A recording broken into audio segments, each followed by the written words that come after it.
So Jordan Peterson went on Joe Rogan's podcast, and we covered the other day a surprising clip to me that Jordan Peterson actually disagreed with Ron DeSantis cracking down on AP African American history and banning that in high school, and the crackdown on CRT.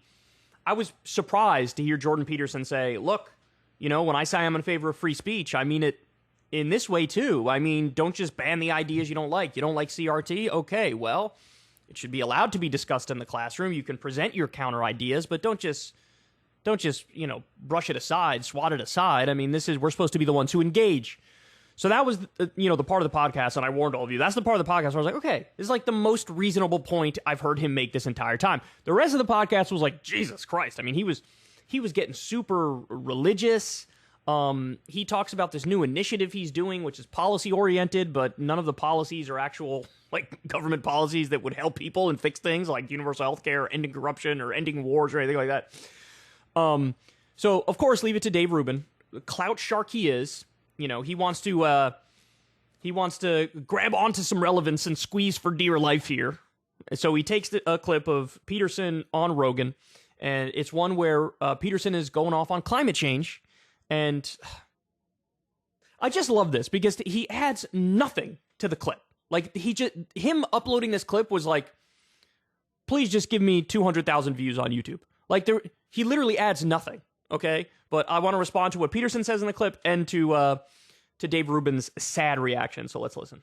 Speaking of Jordan Peterson was on a very small podcast on the computer machine. You may have heard of this thing. It's called the Joe Rogan Experience.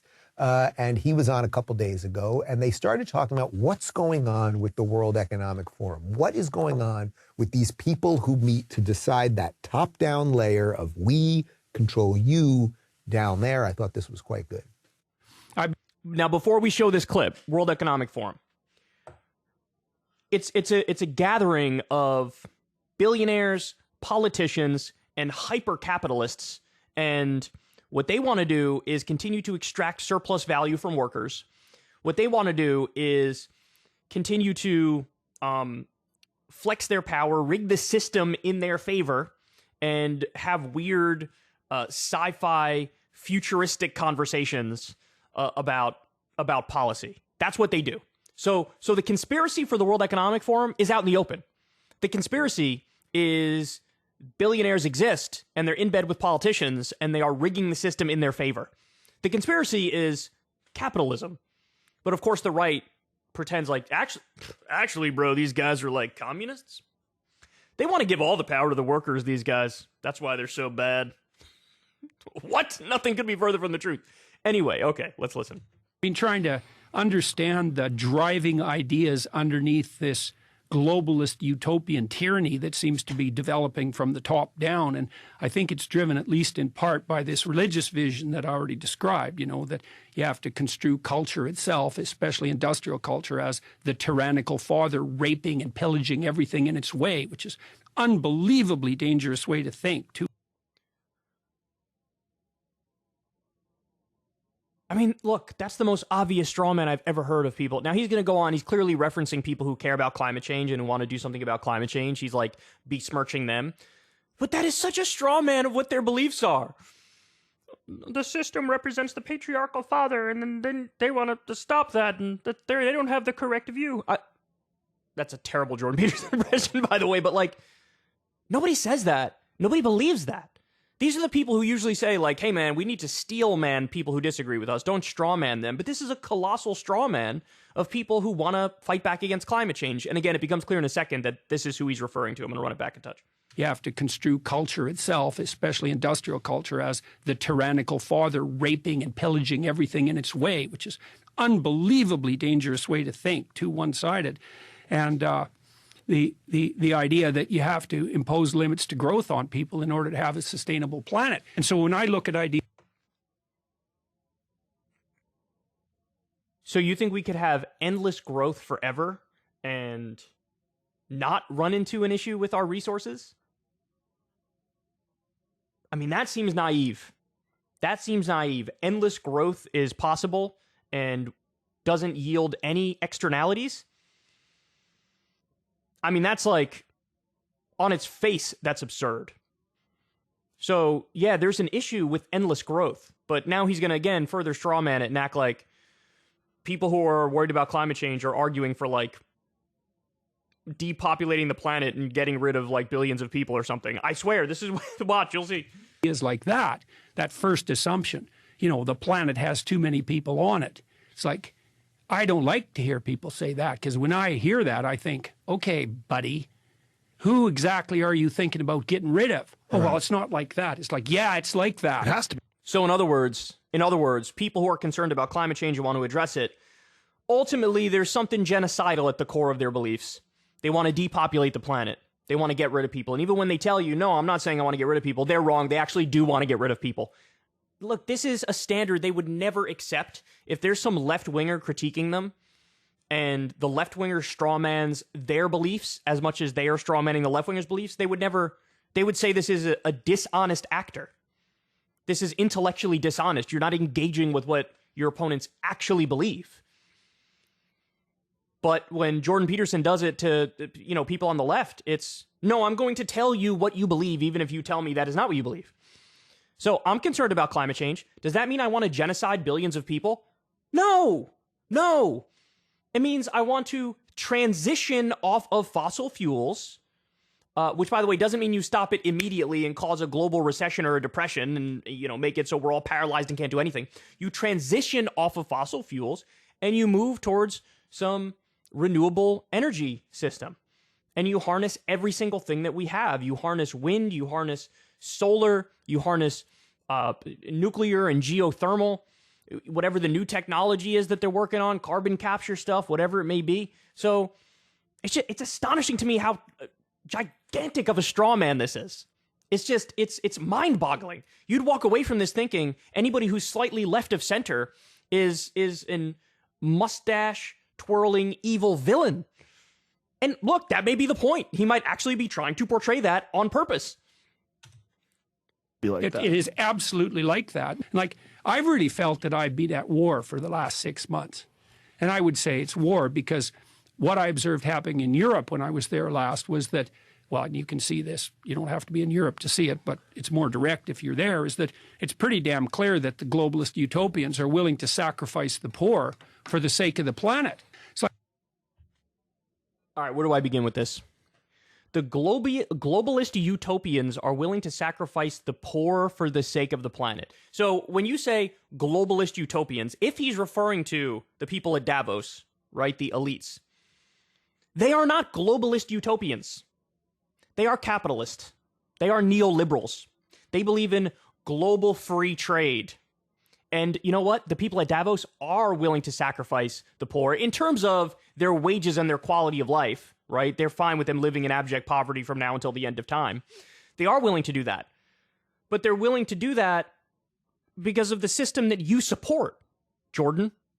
Like, again, the conspiracy is out in the open. They are status quo humpers. The problem is not they have some utopian pie-in-the-sky ideal system that they're trying to get towards. The problem is they are very comfortable under the current system when billions of people are not comfortable under that system and they're struggling to get by even if they bust their ass and they're working nonstop. So, again, if he's saying the people at Davos are willing to sacrifice the poor and keep them poor, oh, that is true.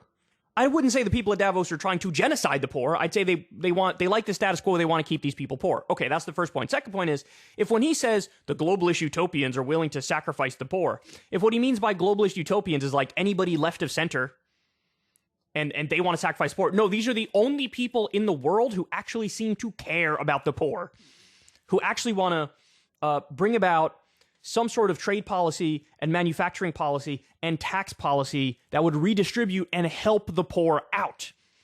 So it's unclear who he's talking about when he says globalist utopians. If he's referring to, anybody who's left of center, then no, those people want to help the poor. They don't want to hurt the poor. When he says globalist utopians, he means the Davos crowd. They do want to hurt the poor, but they don't want to genocide them. They just want to keep them in abject poverty and they want to keep them struggling because capitalism is great for them and bad for the poor, but they don't care about the poor. Anyway, let's continue. Like, that'd be fine with me.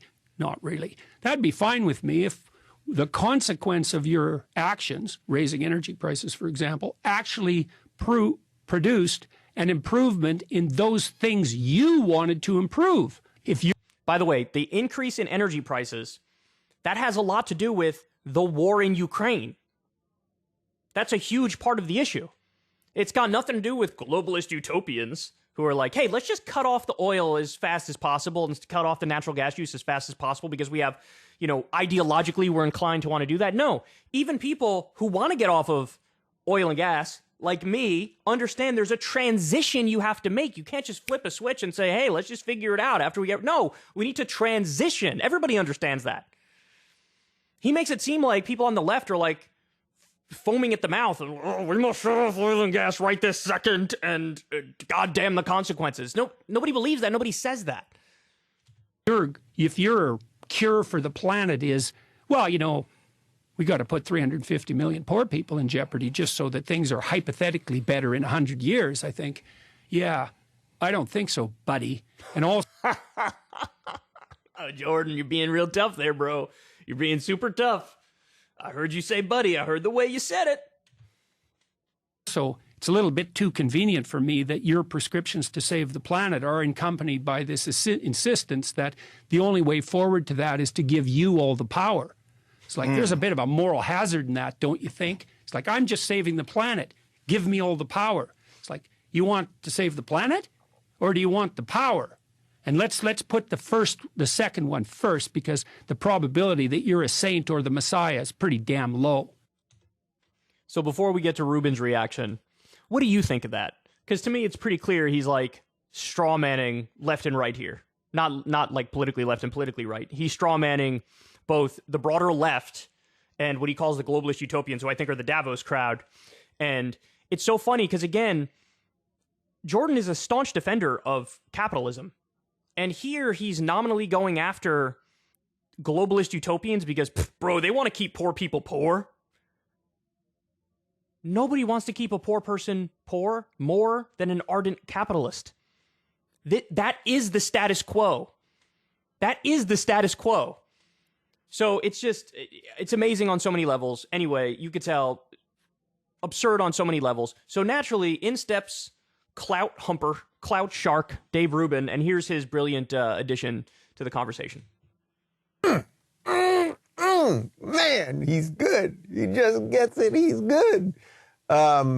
Look, this top-down thing, it ain't working, and we must fight it. And I love that Jordan said, I feel like I've been at war for the last 6 months. I happen to know Jordan pretty well. I think he's been at war for a lot longer. I think we're all at war at some level. I love this.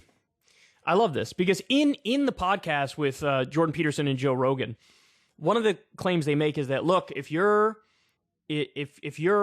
woke or if you're, crusading against climate change, it's really easy to fall into that trap because you think, hey, I'm one of the good guys and I'm crusading against the evil guys and I'm here to save the world. And and their argument is, oh, that's such a naive, silly belief.